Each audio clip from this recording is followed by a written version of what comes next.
All right, everybody, welcome back. Today we are going to be talking about standard P6C, rational expressions. Our objective today is that you will be able to simplify complex fractions. Before we get into what a complex fraction is or how to simplify it, let's first just start with a basic warm-up of some of the material we've been practicing the last couple of days.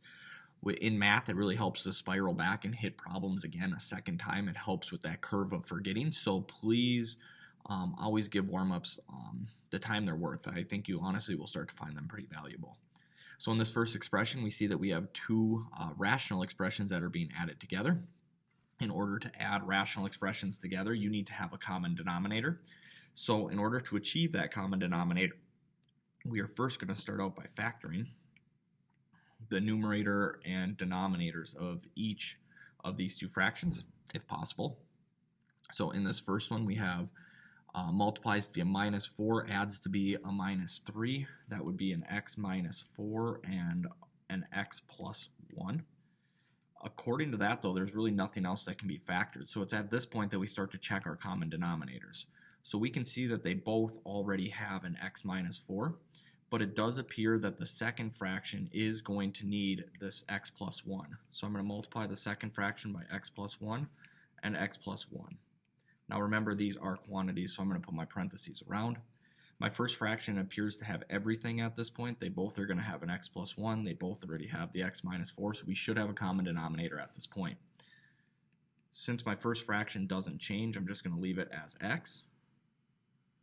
I'm going to make a nice big fraction. I'm going to put everything on top when I go here. So positive 5 times x would be a plus 5x, and positive 5 times 1 would be a plus 5. Across the bottom, since we have a common denominator, we'll have an x minus 4 and an x plus 1. At this point, we should look at the top and see if we can simplify, which in fact we can. X plus 5x is going to give us 6x plus 5 over x minus 4, x plus 1. The last part of this problem is the same as the last part of every problem. We got to make sure that our domain has been restricted. Remember, when we are restricting our domain, we have to talk about any numbers that would make the bottom of our fraction equal to 0. So in this situation, if x was equal to a positive 4, then 4 take away 4 would make this term equal to 0, and this times whatever the other term would end up being would equal 0, and we'd have an issue. So we want to make sure x is not equal to 4, and we also want to make sure x is not equal to a negative 1, because negative 1 would make this term equal to 0. Once we've gone that far, then we have our answer in front of us, since nothing can be canceled out, and this would be our final answer. Today, we are going to talk about complex fractions. So what a complex fraction is kind of a way to think about it is like fraction inception. It is a fraction inside of a fraction, possibly inside of another fraction. Lots and lots of fractions going on. We're going to have a couple of basic steps that we're going to follow. Step 1, we are always going to start by getting the expression to be written as just one fraction over another fraction. Typically, this is going to involve adding or subtracting two fractions together. So that will be step 1. Step 2, instead of dividing, we're going to multiply by the reciprocal. Step 3, we are going to simplify. And really, it's not mentioned here, but there is kind of a step 4, which is restrict the domain.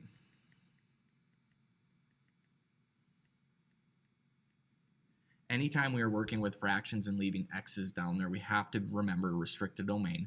Otherwise, we could get a non-real answer popping up, and that's not okay. So here's our first complex fraction. Now, step 1 says write this as one fraction over another fraction. The top is definitely one fraction right now, but in the denominator of this, we see that we have two separate fractions. So we need to combine those fractions together into one fraction so that we have a fraction over just one fraction. The way we're going to go about that process is by adding these two fractions together. Now, this first fraction is 2 over x minus 4, and if I wanted to add that to 1 over x, it's important to remember that this x is completely different than this x. That minus 4 it makes this into a quantity, and this x is really just a singleton there. So when I look at this first fraction is going to need a single x. That will make sure these two have the same part. And the second fraction is going to need to have an x minus 4. So I'm going to multiply by x minus 4 and x minus 4. Now, at that point, we need to simplify across, so we were going to get 2 times x, so 2x, and then a positive 1 times x would be a plus 1x, and a positive 1 times a negative 4 would be a minus 4, and all of that is going to be written over our common denominator, which is x times x minus 4. Now, it is at this point that we still need to simplify the top a little bit, so 2x plus 1x will give us 3x. So I can rewrite that in there. So we are at 3x minus 4 over x times x minus 4. This is our bottom fraction here. So rewriting this, we will have 1 over x minus 4. That was our original top fraction. And our new denominator fraction is 3x minus 4 over x times x minus 4. Now, this is really a good time to sit there and actually restrict your domain. Before you do any canceling, before you move stuff around, basically, moral of the story is any number that would make this bottom of that fraction equal to 0 or this bottom of that fraction equal to 0 has to be eliminated. So in order to do that, we're going to sit there and restrict our domain to be x cannot equal a positive 4 because that would make this equal to 0. It would also make this piece equal to 0. We would also have to say x cannot equal 0 itself. But in a larger sense here, since we really have a fraction divided by another fraction, the bottom of this whole fraction cannot be equal to 0 as well. Now, a whole fraction can be equal to 0 only if the numerator of that fraction is equal to 0. So only if 3x minus 4 is equal to 0 will that whole bottom fraction be equal to 0. So we set up kind of, it's our problem within a problem. If I want to know when 3x minus 4 is equal to 0, let's just set up an equation. We're going to move 4 to the other side, so I will be left with 3x is equal to 4. X is equal to 4/3. We'll make that bottom fraction equal to 0. Because 4/3 times 3, if I had 4/3 times 3, that would be equal to 4. 4 take away 4 would equal 0. 0 divided by any number on the bottom here would make this whole bottom into 0. And at that point, I have a 0 in the denominator of my large fraction here, so we can't allow that to happen either. So in this situation, our 3 restrictions are going to be x cannot equal 0, x cannot equal 4, and x cannot equal 4/3. Now, once we've gotten to this point, we have a fraction being divided by another fraction. This, of course, means we can rewrite this as 1 over x minus 4 divided by 3x minus 4 over x times x minus 4. Now, the nice part in rewriting it this way, and I don't know that I'm going to show you that every time, is that at this point, if we just rewrite a fraction as the division that it really is, we actually know how to divide rational expressions because we've talked about how we can actually just multiply by the reciprocal and make that happen. So at this point, we would have 1 over x minus 4 times x minus 4 over 3x minus 4.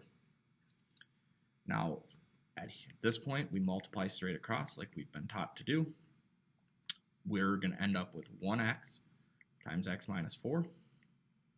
And on the bottom, I'm going to have the quantity x minus 4 times 3x minus 4.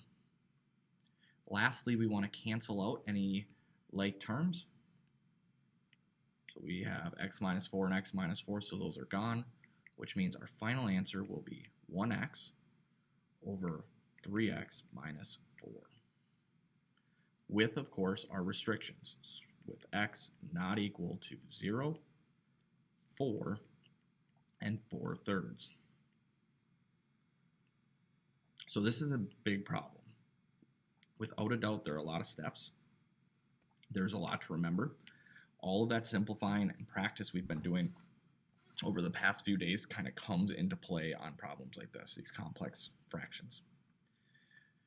Let's look at another one. The practice is what's going to start to solidify these ideas in your head, which is what's going to open the door to you being able to actually solve some of these on your own. In this particular situation, we don't just have one fraction up top, and we don't just have one fraction on the bottom, so we are going to need to combine the numerator together into one fraction and the denominator together into one fraction. In order to do that, we need to first get common denominators. So I like to sit there and break this up into two separate problems at this point versus trying to do it all at the same time on that same big fraction. So if I have x minus 6 over x minus 1, again, that's a quantity, so let's put parentheses around it. This is really x over 1. So in order to get a common denominator, I would need to multiply this by x minus 1 over x minus 1. Once I do that, x times x is going to give me x squared. X times a negative 1 is a minus 1x. And then we will have a minus 6 over our common denominator of x minus 1. The 1, of course, here we don't need to include. So that will be our top fraction. Our bottom fraction in this situation, so we have x minus 9 over x. This is really x over 1. So to get a common denominator, we would need to multiply this first fraction by x over x. Doing so will give me x squared minus 9x over x. It is at this point that we can sit there and go back to our original problem finally. The numerator of my fraction will be x squared minus 1x minus 6 all over x minus 1. And the denominator of my fraction will be x squared minus 9x all over x. Now, at this point, again, this is really when we should restrict our domain. One way to think about this at this point would be to say, my domain is going to be restricted if this part of the fraction is equal to 0, if this part of the fraction is equal to 0, or lastly, as we learned, if this part of the fraction ends up being equal to 0. So we need to ensure that none of those parts are ever equal to 0. So we are going to say x cannot equal a positive 1. That takes care of this part. Let's go to the bottom first. X cannot equal 0. That would take care of that part. And lastly, we get x squared minus 9x. Now this is a little bit more of a complicated one to figure out as it is a quadratic.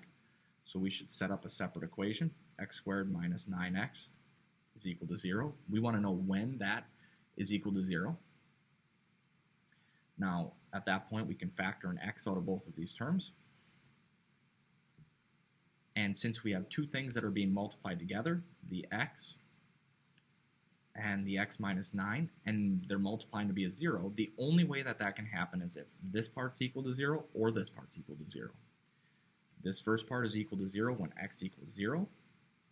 The second part is equal to 0 when x is equal to 9. So we need to make sure that neither of those two things ever happens. So right away, x equals 0, we can see that we already have that up there restricted, so we don't need to worry about it. This piece does need to be worried about because we've not included it, so x also cannot equal 9. Now, it is at this point that we are going to multiply the numerator of that big fraction. We're going to multiply that by the reciprocal of the bottom, right? Since we know that we're really dividing, we can actually multiply by that reciprocal like we learned in the last problem. So taking the numerator of the first, we would get x squared minus 1x minus 6 over x minus 1, multiplying it by the reciprocal of the bottom, so the flip version. This is what we would arrive at. Now, from this point, we need to sit there and multiply out if possible. We also should factor as well if possible, because that's really where we're going to see stuff get canceled out. So let's maybe take a slight step backwards and see if this numerator here can be factored at all. Looking at that, it appears that I could maybe factor that into be an x minus 3 and an x plus 2. I like that much better, so we're going to use that instead of this. So when I multiply that out across the top, I would have x coming from here times x minus 3 coming from here times x plus 2.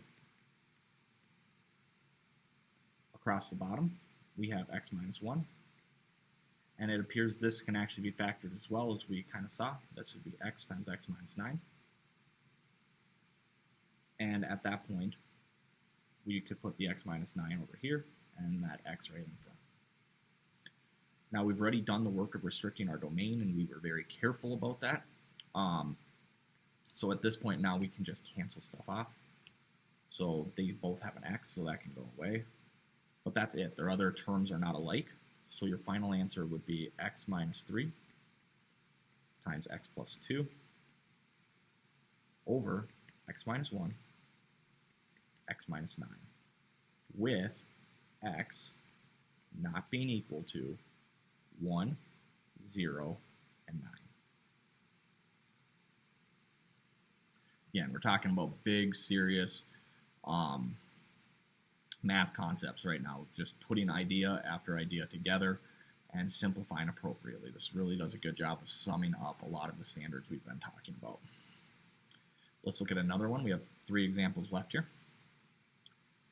First thing I see is we have fractions all over the place. So we want to sit there and combine the top 2 fractions together and the bottom 2 fractions together.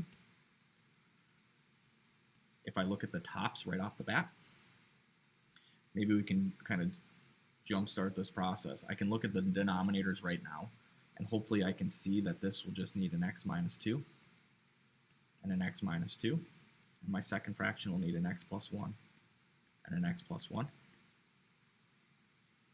From there, we should distribute this all out. So we'll end up with 2x minus 2. We should distribute out the second one too. Please notice how I am pulling the negative in with the 5. That needs to both be distributed to there and there. So I'll end up with a minus 5x and a minus 5. All of that will be over our common denominator of x minus 2, x plus 1.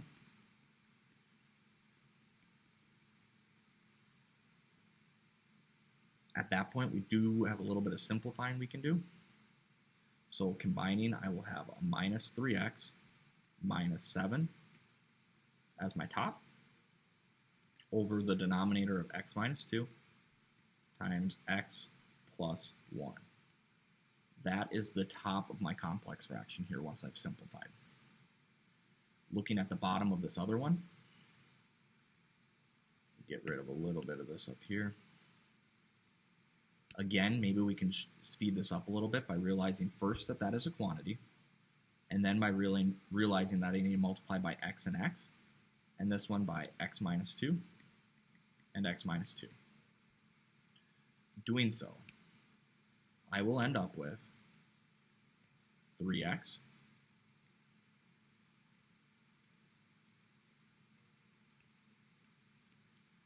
plus 2x minus 4 over x times x minus 2. Of course, we can simplify this. 3x plus 2x is going to give me 5x. So we will have 5x minus 4 over x times x minus 2. Now again, if you're struggling to figure out how to restrict the domain, this is what you need to remember. We will have domain issues if this is equal to 0, if this is equal to 0, and since the whole bottom fraction would end up being equal to 0 if this is equal to 0. Since we can't divide by 0, we need to make sure that that does not happen. So looking at our first restriction up top, let's just call this number 1, we'll do this number 2, and since this last one is new, we'll do this one third. Our first denominator there tells us that x cannot be equal to a positive 2, x cannot be equal to a negative 1, because those are the numbers that would make that equal to 0. Coming from restriction number 2 over here, we know that x cannot be equal to 0. And we also have another situation where x cannot be equal to 2, so we don't need to include that. Lastly, we end up in the situation where I have 5x minus 4, and that cannot be equal to 0. So to solve this, we set it equal to 0 and find the value of x that would make that happen. Adding 4 to each side, I will end up with 5x is equal to 4, and I quickly find out x is equal to 4/5.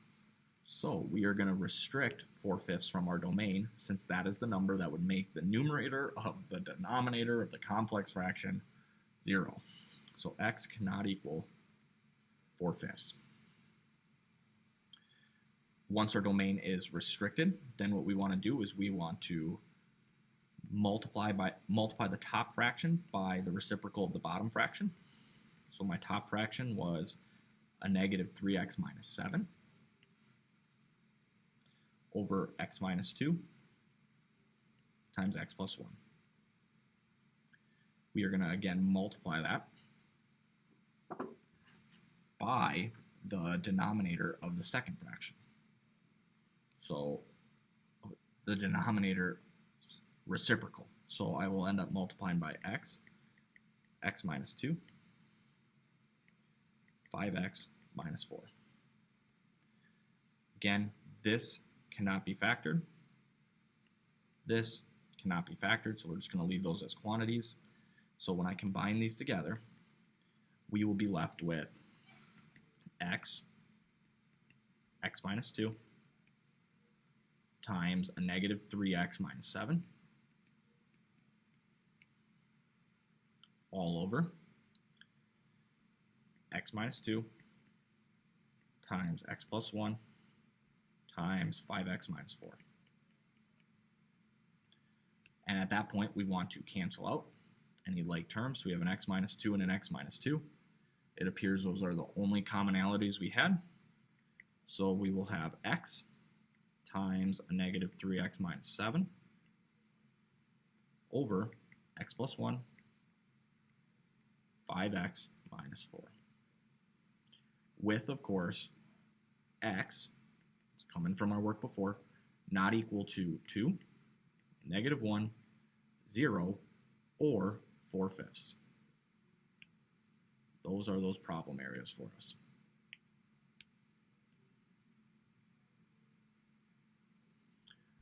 Looking at our next problem,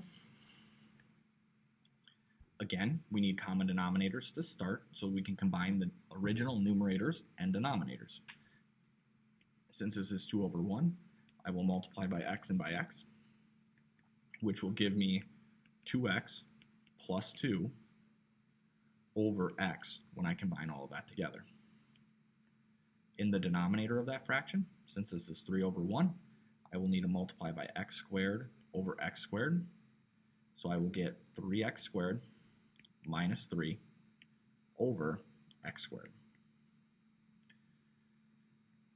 We do have a little bit of factoring we can do right now. We can factor a 2 out of the expression up top, so we'll have 2x plus 1 over x. Factoring a 3 out of the numerator of the denominator, we will end up having a 3 times an x squared minus 1.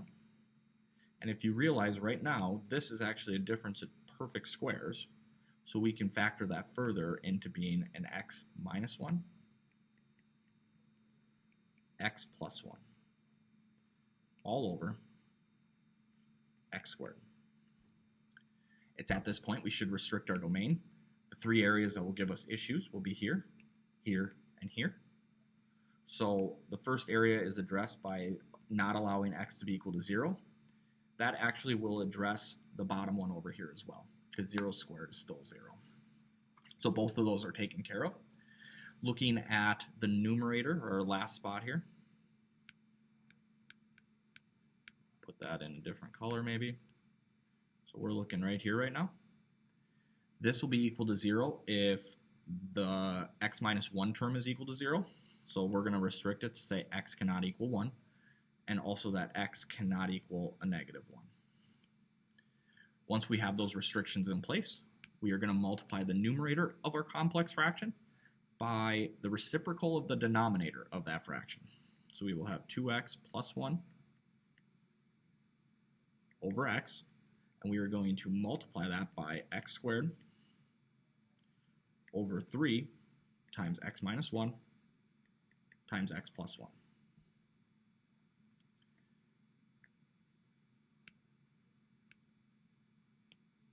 Multiplying across, we will end up with 2 x squared times x plus 1 over 3x, x minus 1, x plus 1. We are almost there at this point. We still want to simplify if we have any terms that occur in the numerator and in the denominator. Our x plus 1s are going to cancel out. We also see that we have 1x on the bottom and 2 up top, so we can reduce those as well. This one will disappear, and this will just be a power of 1 at that point, making our final answer 2x over 3 times x minus 1, with x not equal to 1, 0, and negative 1.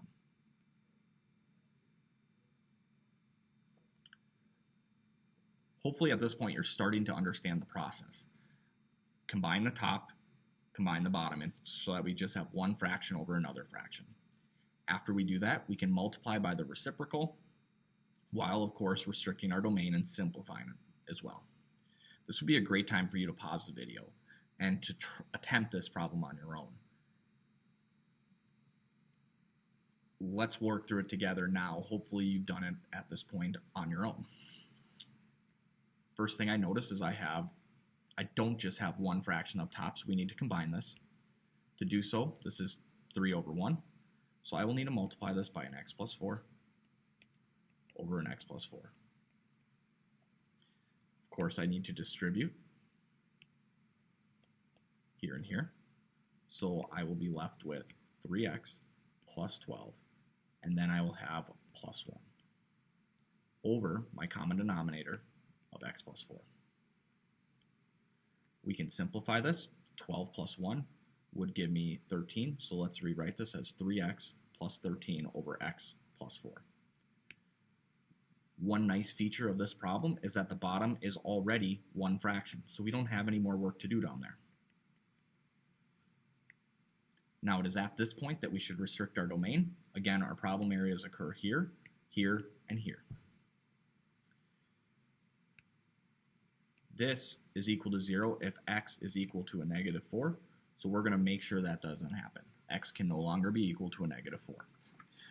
Ironically, that actually solves this issue as well, and there actually is not an issue in the numerator there. In that just 2 there, since there is no x, 2 is just x as a constant, and what we know about constants is really in their name. They don't change. So that 2 will never be equal to 0 since there is no x in the numerator. So our only restriction is that x cannot equal a negative 4. So multiplying the numerator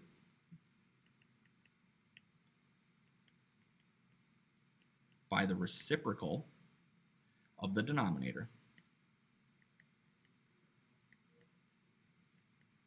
Again, this is a quantity that can't be factored, so we'll put parentheses around it. We will get x plus 4, 3x plus 13, over 2 times x plus 4. Our x plus 4's cancel out, and we are left with 3x plus 13 over 2. And at this point, we just need to restate our restriction with x not equal to a negative 4. Thank you for watching this video. I hope that you found it beneficial to your understanding of complex fractions. If you get stuck, remember a couple of different things. Step number 1 is always going to be to write the numerator and the denominator as simply one fraction. You can see that happen in the first, I believe, 4 problems we had to do that. Actually, even in the 5th problem we had to do that. From there, you want to restrict your domain. So let's maybe slide this step in right here just so that we can remember it. We then multiply by the reciprocal, and then we simplify. I am sure you will have questions on this, and that is okay. Please make sure you are reaching out to me with those questions so that we can get those addressed for you. Thank you for watching this video. Have a great day.